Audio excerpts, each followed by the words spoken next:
Hello guys, आप सभी का धन्यवाद। मैं वीरेंद्र कुमार, ज्ञान ज्योति आईटी कॉलेज चूरू। स्टूडेंट, आज हम बात करेंगे थ्योरी के 50 महत्वपूर्ण क्वेश्चनों की, जो हमारी एग्ज़ाम की दृष्टि से बहुत महत्वपूर्ण होते हैं।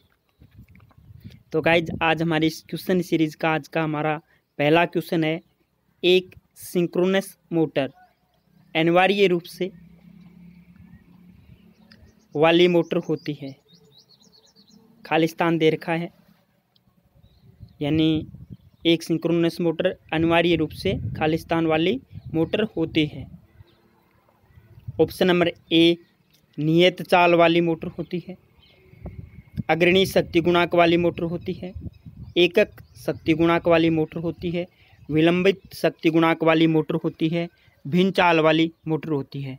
तो गाइस, इस क्वेश्चन का आंसर ऑप्शन नंबर ए सही हो जाएगा, नियत चाल वाली मोटर होती है। ओके गाइज, हमारा इस क्वेश्चन सीरीज का अगला और 2 नंबर क्वेश्चन, एलिवेटर के लिए किस प्रकार की मोटर का उपयोग किया जाता है। पूछा गया है गाइज, एलिवेटर के लिए किस प्रकार की मोटर का उपयोग किया जाता है, या किस प्रकार की मोटर उपयोग की जाती है। Option number A, synchronous motor. Option number B, induction motor. Option number C, DC shunt motor. Option number D, stepper motor. और ऑप्शन नंबर ए, इन सब। तो गाइज, एलिवेटर्स के लिए इंडक्शन मोटर का उपयोग है वो किया जाता है। ओके गाइज, हमारा इस क्वेश्चन सीरीज का अगला और तीसरा क्वेश्चन है, वह विद्युत आपूर्ति जिसकी आउटपुट वोल्टता इनपुट वोल्टता में या आउटपुट लोड धारा में परिवर्तन के साथ परिवर्तित होती है।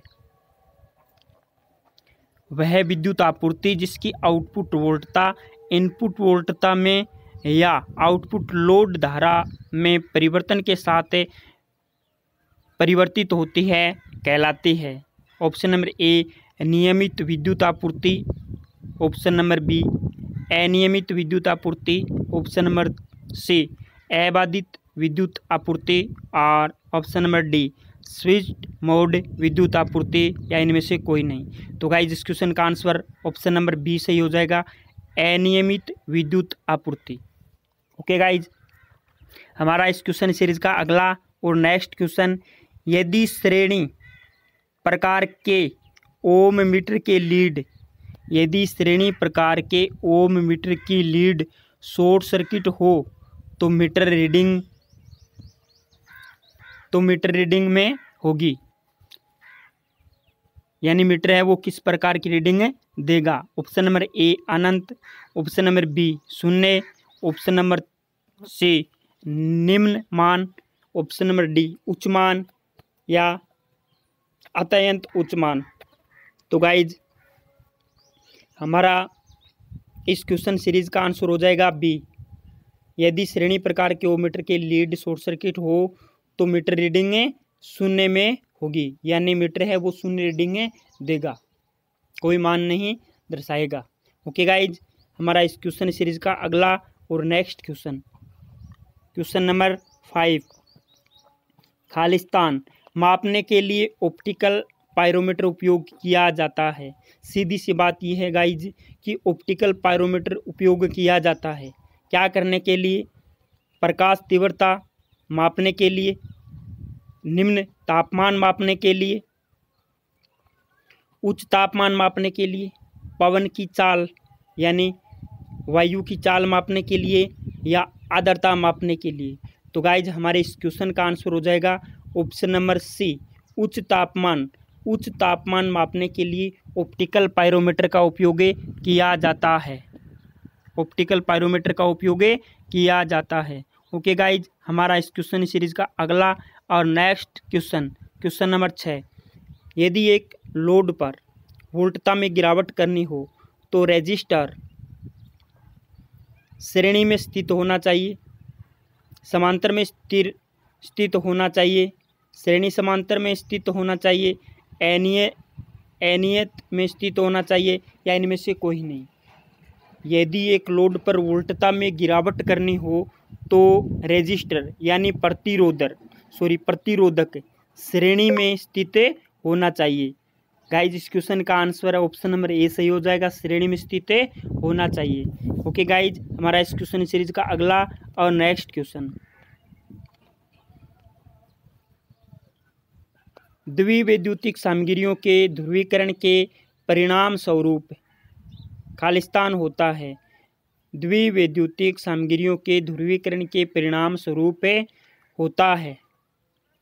ए एडी धाराओं का उत्पन्न होना, ऑप्शन नंबर बी प्रोटॉन मुक्त होना, ऑप्शन नंबर सी द्विवैद्युतिक ध्रुवों का निर्मित होना, डी इलेक्ट्रॉनों का अवशोषण या प्रोटॉनों का अवशोषण। तो गाइज हमारे इस क्वेश्चन 7 नंबर क्वेश्चन का आंसर हो जाएगा कि द्विवैद्युतिक ध्रुवों का निर्मित होना, ऑप्शन नंबर सी सही हो जाएगा।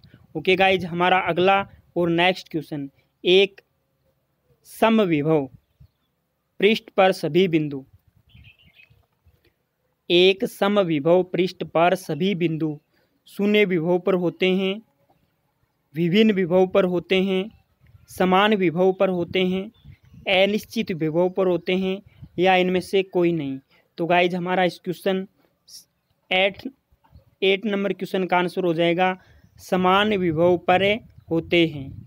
एक समविभव पृष्ठ पर सभी बिंदु समान विभव पर होते हैं। ओके गाइज, हमारा इस क्वेश्चन सीरीज का अगला और next question, question number 9, oscillator में सर्वोत्तम आवर्ती स्थायित्व और शुद्धता होती है।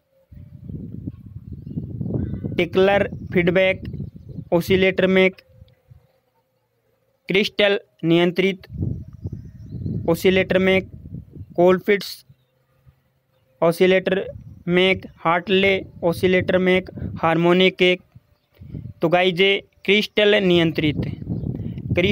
नियंत्रित ओसिलेटर में सर्वोत्तम आवर्ती स्थायित्व और शुद्धता होती है। ओके गाइज, हमारा इस 9 नंबर क्वेश्चन का आंसर ऑप्शन नंबर बी सही हो जाएगा। ओके गाइज, अगला और नेक्स्ट क्वेश्चन, जहां खालिस्तान आवृत्ति की आवश्यकता होती है वहाँ क्रिस्टल ओसिलेटर्स उपयोग किए जाते हैं। तो यहाँ क्वेश्चन में पूछा गया है गाइज कि क्रिस्टल ओसिलेटर कहाँ उपयोग किए जाते हैं। तो ऑप्शन नंबर ए जहाँ परिवर्तनीय आवृत्ति की आवश्यकता होती है, बी स्थिर आवृत्ति की आवश्यकता होती है, सी उच्च आवृत्ति की आवश्यकता होती है, डी निम्न आवृत्ति की आवश्यकता होती है या ई इनमें से कोई नहीं। तो गाइज हमारे इस क्वेश्चन 10 नंबर क्वेश्चन का आंसर आ जाएगा बी, जहाँ स्थिर आवृत्ति की आवश्यकता होती है वहाँ क्रिस्टल ऑसिलेटर उपयोग किए जाते हैं। ओके गाइज, हमारा इस क्वेश्चन सीरीज का अगला और नेक्स्ट क्वेश्चन, एक ब्रिज रेक्टिफायर में रिपल आवृत्ति, एक ब्रिज रेक्टिफायर में रिपल आवृत्ति द्वारा खालिस्तान द्वारा निरूपित होती है। एक ब्रिज रेक्टिफायर में रिपल आवृत्ति खालिस्तान द्वारा निरूपित होती है। ऑप्शन नंबर ए एफ यहाँ पे क्या है गाइज, फ्रीक्वेंसी एफ द्वारा निरूपित होती है, 2f द्वारा नियंत्रित होती है, या 3f द्वारा नियंत्रित होती है, या 4f द्वारा नियंत्रित होती है, या 5f द्वारा नियंत्रित होती है। तो गाइज एक ब्रिज रेक्टिफायर में रिपल आवृत्ति 2f द्वारा निरूपित होती हैं। ओके गाइज, हमारा इस क्वेश्चन का आंसर ऑप्शन नंबर बी सही हो जाएगा। हमारा इस क्वेश्चन सीरीज का अगला और next question, welding generator set के लिए किस प्रकार का डीसी जनरेटर प्रयोग किया जा सकता है। Option number A cumulative compound, option number 2 differential compound, option number C shunt generator, option number D श्रेणीक्रम जनरेटर, ऑप्शन नंबर ए इनमें से कोई नहीं। तो वेल्डिंग जनरेटर सेट के लिए किस प्रकार का डीसी जनरेटर प्रयोग किया जाता है? तो गाइज हमारे इस क्वेश्चन का आंसर ऑप्शन नंबर बी सही हो जाएगा, differential compound generator. Differential compound generator एकमात्र ऐसा जनरेटर है जिसको वेल्डिंग जनरेटर के रूप में काम में लिया जाता है। ओके गाइज, तो हमारा इस क्वेश्चन का आंसर ऑप्शन नंबर बी सही हो जाएगा। ओके गाइज, हमारा अगला और नेक्स्ट क्वेश्चन नंबर 13, निम्न में से किस प्रकार के जनरेटर सभी लोड पर स्थिर वोल्टता आउटपुट प्रदान करते हैं? गाइज इसमें सिंपल सा क्वेश्चन पूछा है कि ऐसा कौन सा जनरेटर है या वह कौन सा जनरेटर है जो सभी लोड पर स्थिर वोल्टता आउटपुट प्रदान करता है, यानी वह कौन सा जनरेटर है जो स्थिर आउटपुट वोल्टेज देता है। जनरेटर का काम होता है गाइज वोल्टेज प्रदान करना, आउटपुट वोल्टेज प्रदान करना। आउटपुट के रूप में हमें क्या प्रदान करता है? वोल्टेज प्रदान करता है। तो वह कौन सा जनरेटर है जो स्थिर आउटपुट वोल्टेज प्रदान करता है? तो गाइज इसमें ऑप्शन है, ऑप्शन नंबर ए श्रेणीक्रम generator, option number B shunt generator, option number D differential compound generator, option number C differential compound generator, option number D पृथक उत्तेजित जनरेटर और ई लेवल कंपाउंड जनरेटर। तो guys level compound generator है वो स्थिर, जो सभी लोड पर स्थिर वोल्टेज आउटपुट प्रदान करते हैं। तो गाइज हमारे इस क्वेश्चन का आंसर ऑप्शन नंबर ई सही हो जाएगा। ओके गाइज, हमारा अगला और नेक्स्ट क्वेश्चन नंबर 14 इंटरपोल के लिए होते हैं। इंटरपोल से मोटर की चाल में वृद्धि के लिए होते हैं। बी प्रति विद्युत वाहक बल में वृद्धि करने के लिए होते हैं, या मुख्य फील्ड प्रबलता कम करने के लिए होते हैं, या कम्यूटेटर पर स्पार्किंग कम करने के लिए होते हैं, या मुख्य फील्ड की प्रबलता बढ़ाने के लिए होते हैं। तो गाइज इंटरपोल्स के लिए होते हैं। इंटरपोल से कम्यूटेटर पर स्पार्किंग कम करने के लिए होते हैं। ओके गाइज, और इंटरपोल होते क्या हैं? हमारे जो जनरेटर होता है उसमें मुख्य पोल्स होते हैं, एन पोल एस पोल, जो मुख्य पोल्स होते हैं उन पोल्स के मध्य में छोटे पोल स्थापित किए जाते हैं। उन छोटे पोल्स को इंटरपोल कहते हैं। उन छोटे पोल्स को क्या कहते हैं? इंटरपोल्स कहते हैं। और उन इंटरपोल पर की जाने वाली वाइंडिंग को आर्मेचर वाइंडिंग के श्रेणी क्रम में संयोजित किया जाता है। तो गाइज इंटरपोल है वो क्यों स्थापित किए जाते हैं या क्यों लगाए जाते हैं? कम्यूटेटर पर होने वाली स्पार्किंग को कम करने के लिए इंटरपोल होते हैं। ओके गाइज, तो हमारा इस क्वेश्चन सीरीज का अगला और नेक्स्ट क्वेश्चन, प्रोटॉन को अन्य प्रोटॉन के निकट लाए जाने पर, प्रोटॉन को अन्य प्रोटॉन के निकट लाए जाने पर ऑप्शन नंबर ए गतिज ऊर्जा में वृद्धि होती है, ऑप्शन नंबर 2 बी स्थितिज ऊर्जा में वृद्धि होती है, ऑप्शन नंबर सी स्थितिज ऊर्जा में कमी होती है, ऑप्शन नंबर डी गतिज ऊर्जा में कमी होती है। तो गाइज हमारा इस क्वेश्चन का आंसर हो जाएगा बी स्थितिज ऊर्जा में वृद्धि होती है। प्रोटॉन को अन्य प्रोटॉन के निकट लाए जाने पर स्थितिज ऊर्जा में वृद्धि होती है। ओके गाइज, हमारा अगला और नेक्स्ट क्वेश्चन, डीसी मोटर के लिए निम्न में से कौन सा घटक आवश्यक है? डीसी मोटर के लिए निम्न में से कौन सा घटक आवश्यक है? आर्मेचर एक, कम्यूटेटर एक, स्लिप रिंग एक, वाइंडिंग का प्रकार एक, ब्रश एक। डीसी मोटर के लिए निम्न में से कौन सा घटक आवश्यक है? तो गाइस जिसका आंसर हो जाएगा option number B commutator. Commutator आवश्यक घटक है। ओके गाइज, हमारा इस क्वेश्चन सीरीज का अगला और नेक्स्ट क्वेश्चन नंबर 17, डीसी श्रेणीक्रम मोटर को एसी आपूर्ति में जोड़े जाने पर यह रुक जाएगी, यह जल सकती है, यह बिना किसी समस्या के जलेगी, इनमें ब्रशों पर स्पार्क होगा यह विपरीत दिशा में चलेगी। डीसी श्रेणी क्रम मोटर को एसी आपूर्ति में जोड़े जाने पर इसमें ब्रशों पर स्पार्किंग होगा। यह मोटर चल तो जाएगी लेकिन कार्बन ब्रश और कम्यूटेटर के मध्य स्पार्किंग होगी। इस क्वेश्चन का answer option number A D सही हो जाएगा। ओके गाइज, अगला और नेक्स्ट क्वेश्चन, स्टेटर चुंबकीय क्षेत्र की गति और रोटर की गति के बीच का अंतर है। क्वेश्चन नंबर 18 है, स्टेटर चुंबकीय क्षेत्र की गति और रोटर की गति के बीच का अंतर है। नियमन,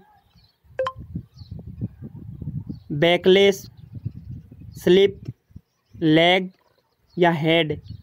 तो गाइज हमारा इस क्वेश्चन का आंसर हो जाएगा स्टेटर चुंबकीय क्षेत्र की गति और रोटर की गति के बीच का अंतर है, क्या है, स्लिप।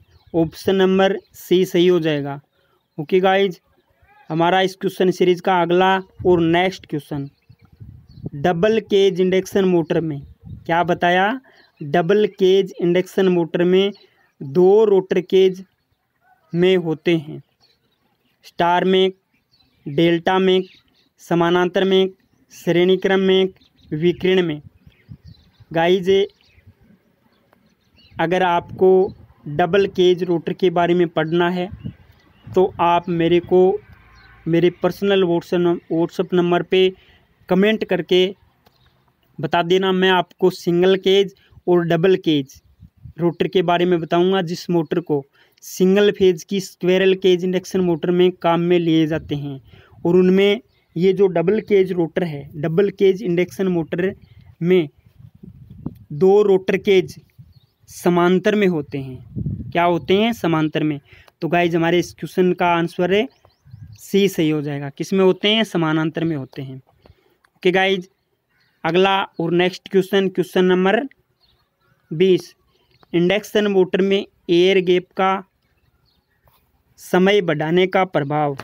इंडक्शन मोटर में एयर गैप का समय बढ़ाने का प्रभाव पावर फैक्टर को बढ़ा देगा, रफ्तार को बढ़ा देगा, चुंबकीय करंट को बढ़ा देगा, एयर गैप फ्लक्स को बढ़ा देगा या तीव्रता को बढ़ा देगा। तो गाइज हमें ध्यान में रखना है कि इंडक्शन मोटर में एयर गैप का समय बढ़ाने का प्रभाव है चुंबकीय करंट को बढ़ा देगा।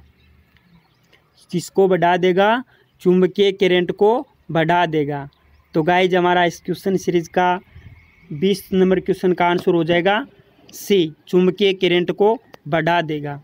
ओके गाइज, अगला और next question, question number 21, copper सबसे आमतौर पर इस्तेमाल होने वाला कंडक्टर है।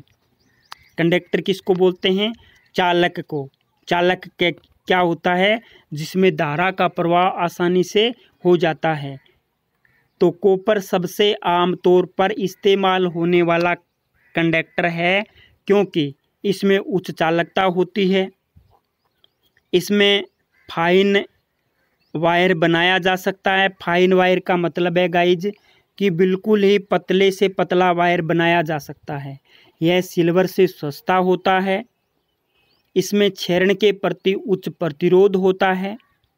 इन सब, तो गाइज इसका आंसर हो जाएगा ई, यानी ये सभी गुण हैं, इसमें चारों गुण हैं, ए बी सी और डी चारों गुण इसमें विद्यमान हैं, तब इसका आंसर ऑप्शन नंबर ई हो जाएगा।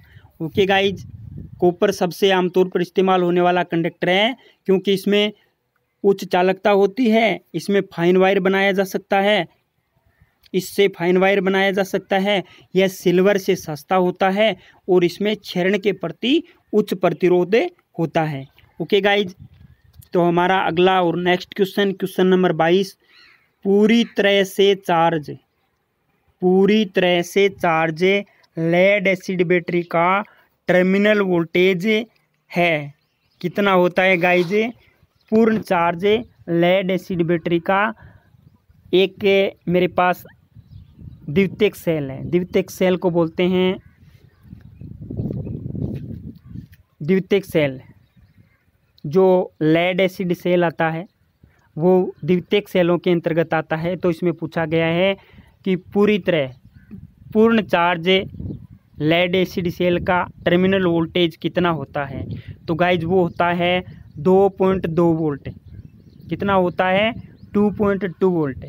Option number A 1.1 volt, option number B 1.5 volt, option number C 2.2 volt, option number D 2.5 volt, option number E 3 volt. तो गाइज इसका आंसर है वो ऑप्शन नंबर सी सही हो जाएगा, 2.2 वोल्ट।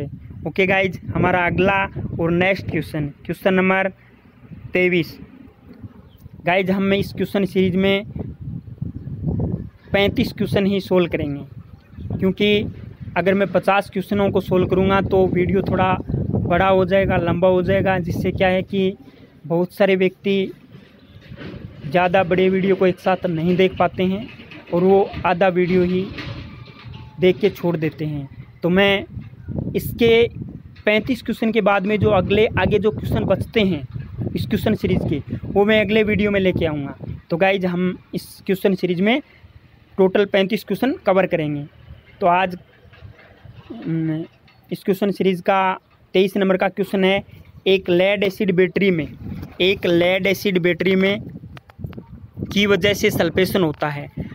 बैटरी को लंबे समय तक इस्तेमाल नहीं करने, trickle charging, high rate discharge, high rate charging, या इनमें से कोई नहीं। तो गाइज एक लेड एसिड बैटरी में बैटरी को लंबे समय तक इस्तेमाल नहीं करने की वजह से सल्फेशन होता है। सल्फेशन एक दोष होता है और वो बैटरियों के अंदर होता है। और वो क्यों होता है? बैटरी को लंबे समय तक इस्तेमाल नहीं करने से बैटरी के अंदर सल्फेशन दोष विद्यमान हो जाता है। ओके गाइज, उसकी प्लेटें हैं वो मुड़ जाती हैं। ओके गाइज, तो हमारा इस क्वेश्चन का आंसर ऑप्शन नंबर ए सही हो जाएगा। हमारा अगला और नेक्स्ट क्वेश्चन, खालिस्तान का इस्तेमाल किसी खास पदार्थ की मैग्नेटिक फ्लक्स डेंसिटी और मैग्नेटिक फील्ड स्ट्रेंथ के बीच के संबंध को दिखाने के लिए किया जाता है। QV वक्र, BH वक्र, V वक्र, SVG वक्र और PV वक्र। तो गाइज इस क्वेश्चन का आंसर होगा ऑप्शन नंबर बी, BH वक्र। BH वक्र का इस्तेमाल किसी खास पदार्थ की मैग्नेटिक फ्लक्स डेंसिटी और मैग्नेटिक फील्ड स्ट्रेंथ के बीच के संबंध को दिखाने के लिए किया जाता है। तो गाइज हमारा इस क्वेश्चन का आंसर ऑप्शन नंबर बी सही हो जाएगा, BH वक्र। हमारा अगला और नेक्स्ट क्वेश्चन है, खाली स्थान की अपेक्षा विद्युतशीलता होती है एक से ज़्यादा। खाली स्थान की सापेक्ष विद्युतशीलता, खाली स्थान की सापेक्ष विद्युतशीलता होती है, यानी निर्वात की विद्युतशीलता होती है एक से ज़्यादा, एक से कम, एक के बराबर, शून्य या अनंत। तो गाइज खाली स्थान की सापेक्ष विद्युतशीलता एक के बराबर होती है। इसको ऑप्शन नंबर सी सही हो जाएगा, एक के बराबर। खाली स्थान की सापेक्ष विद्युतशीलता एक के बराबर होती है।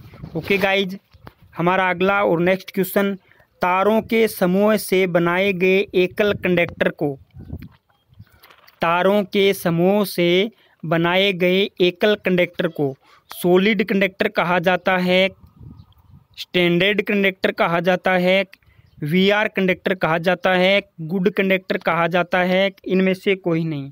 तो गाइज ऑप्शन नंबर 26 का आंसर हो जाएगा बी, तारों के समूह से बनाए गए एकल कंडक्टर को स्टैंडर्ड कंडक्टर कहा जाता है। कौन सा कंडक्टर कहा जाता है? स्टैंडर्ड कंडक्टर कहा जाता है। तो इस क्वेश्चन का आंसर है वो option number B, option number B सही हो जाएगा। ओके गाइज, AWG का विस्तार है। हमारा अगला और 27 नंबर क्वेश्चन है, AWG का विस्तार है। Axial wire gauge, option number B, aerial wire grade, option number C, American wire gauge, option number D, adjoining wire grids, option number C A, Asian wire group. तो guys हमारा 27 number question का answer होगा कि AWG का विस्तार है वो American wire gauge होता है। क्या होता है? American wire gauge. तो इस क्वेश्चन का आंसर है वो ऑप्शन नंबर है सी सही हो जाएगा। ओके गाइज, इस क्वेश्चन सीरीज का अगला और नेक्स्ट क्वेश्चन नंबर है 28। इनमें से किस प्रकार के इंसुलेशन केबल का इस्तेमाल अनग्राउंडेड सिस्टमों में किया जाता है? इनमें से किस प्रकार के इंसुलेशन केबल का इस्तेमाल अनग्राउंडेड सिस्टमों में किया जाता है? A 100% insulation level, option number B 133% insulation level, option number C 173% insulation level, option number D 203% insulation level, option number E इन सब है। तो गाइस इस क्वेश्चन का आंसर ऑप्शन नंबर बी सही हो जाएगा। 133% इंसुलेशन लेवल प्रकार के इंसुलेशन केबल का इस्तेमाल है वो अनग्राउंडेड सिस्टमों में किया जाता है। ओके गाइज, तो हमारा इस क्वेश्चन सीरीज का अगला और नेक्स्ट क्वेश्चन कोगिंग शब्द मोटरों से जुड़ा है। किस प्रकार की मोटरों से जुड़ा है? ऑप्शन नंबर ए इंडक्शन मोटरों से जुड़ा है, रिपल्सन मोटरों से जुड़ा है, डीसी सीरीज मोटरों से जुड़ा है, डीसी शंट मोटरों से जुड़ा है, या इन सब। तो गाइज इस क्वेश्चन का आंसर होगा कि कोगिंग शब्द इंडक्शन मोटरों से जुड़ा है। कोगिंग शब्द है वो इंडक्शन मोटरों से जुड़ा है। तो गाइज इस क्वेश्चन का आंसर ऑप्शन नंबर ए सही हो जाएगा। कोगिंग शब्द इंडक्शन मोटरों से जुड़ा है। गाइज क्या होता है कि इंडक्शन मोटर होती है उसमें क्या होता है, चुंबकीय लॉकिंग हो जाती है, यानी उसका जो स्टेटर है उसका जो रोटर है ना वो जाम हो जाता है, यानी इंटरलॉक हो जाता है, घूम नहीं पाता। तो इस क्रिया को कोगिंग कहते हैं और वो किस में होती है? कोगिंग इंडक्शन मोटर में होती है। तो कोगिंग शब्द है वो इंडक्शन मोटरों से जुड़ा है। इस क्वेश्चन का आंसर ऑप्शन नंबर है ए सही हो जाएगा। ओके गाइज, हमारा अगला और नेक्स्ट क्वेश्चन नंबर 30। एक केबल पर 7/20 कॉपर लिखा है, यह तारों से बना है। 3 तारों से बना है, 7 तारों से बना है, 13 तारों से बना है, 20 तारों से बना है, 140 तारों से बना है।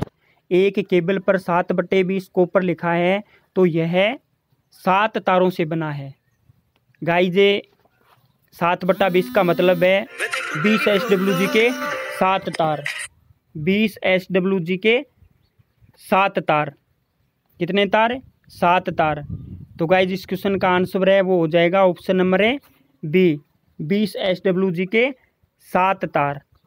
ओके गाइज, हमारा अगला और next question single core cable में आमतौर पर नहीं दिया जाता है। सिंगल कोर केबल में आमतौर पर नहीं दिया जाता है। Rubber insulation, option number A, option number B paper insulation, option number C steel armouring, option number D lead sheath, option number A reflecting insulation. तो गाइज सिंगल कोर केबल में आम तौर पर स्टील आर्मरिंग नहीं दिया जाता है। तो गाइज हमारा इस क्वेश्चन का आंसर ऑप्शन नंबर सी सही हो जाएगा।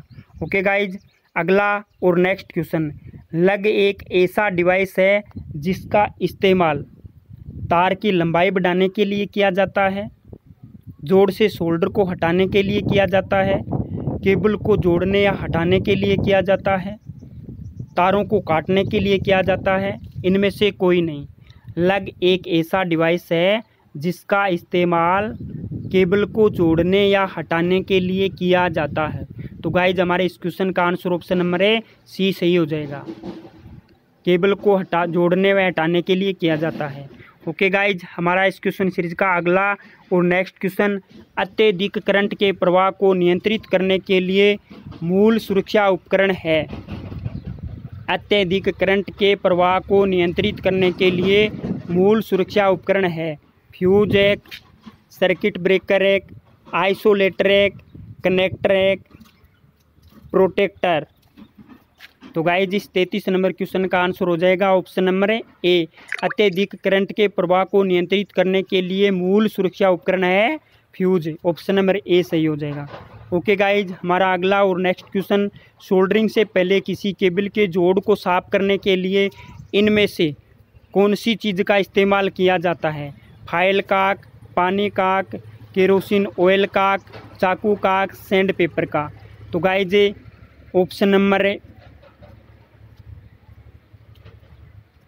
ए सही हो जाएगा। सोल्डरिंग से पहले किसी केबल के जोड़ को साफ करने के लिए इनमें से कौन सी चीज़ का इस्तेमाल किया जाता है?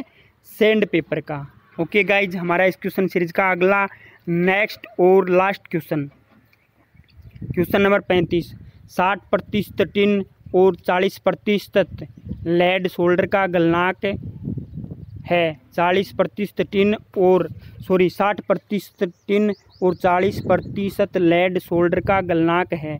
ऑप्शन नंबर ए 164 डिग्री से centigrade, option number B 173 degree centigrade, option number C 183 degree centigrade, option number D 300 degree centigrade, option number E 400 degree centigrade.